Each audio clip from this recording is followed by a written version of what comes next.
Not the End of the World by Kate Atkinson. Read by Fenella Woolgar. 1.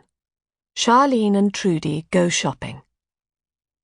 In nova, fert animus mutates dicere formas corpora.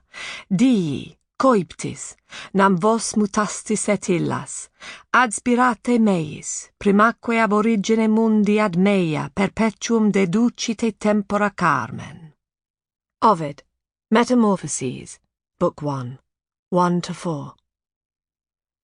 For Sally. I want, Charlene said to Trudi, to buy my mother a birthday present. Okay, Trudi said.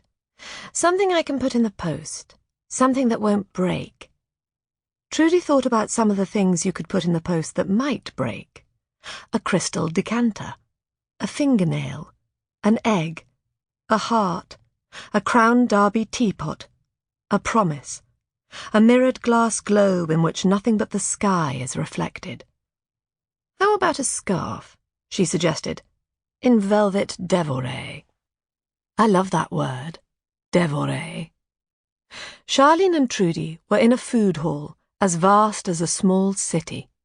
It smelt of chocolate and ripe cheese and raw meaty bacon, but most of the food was too expensive to buy, and some of it didn't look real. They wandered along an avenue of honey. I could buy a jar of honey, Trudi said. You could, Charlene agreed. There was plenty of honey to choose from. There was lavender honey and rosemary honey, acacia and orange blossom and mysterious manuka, butter yellow honey from Tuscan sunflowers and thick anemic honey from English clover. There were huge jars like ancient amphorae and neat spinster-sized pots. There were jars of cutcomb honey that looked like seeded amber. There was organic honey from lush South American rainforests, and there was honey squeezed from parsimonious Scottish heather on windswept moorlands. Bees the world over had been bamboozled out of their bounty so that Trudi could have a choice. But she had already lost interest. You could buy her soap, Trudi said. Soap wouldn't break. Expensive soap, made from oatmeal and buttermilk or goat's milk and vanilla pods from wherever vanilla pods come from. Mauritius, mainly, Charlene said.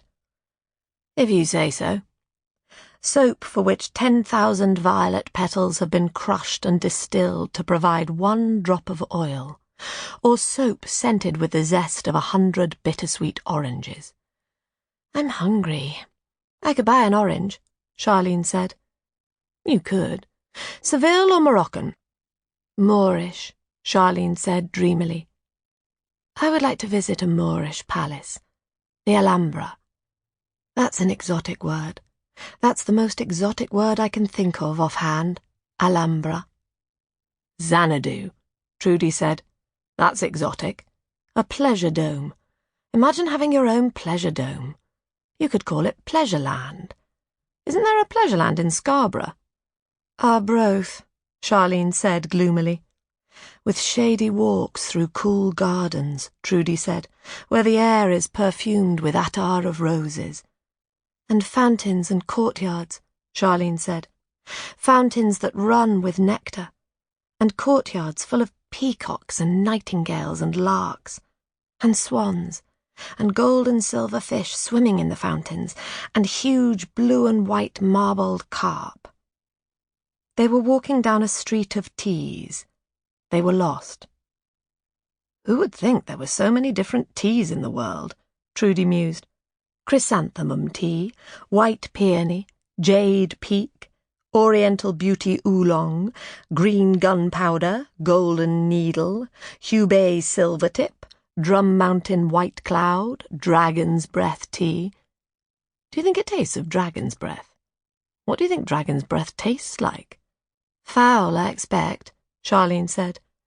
And all day long, she continued, in the pleasure dome. Pleasureland, Trudi corrected. Pleasureland. We would eat melon and figs and scented white peaches and Turkish delight and candied rose petals. And drink raspberry Sample complete. Ready to continue?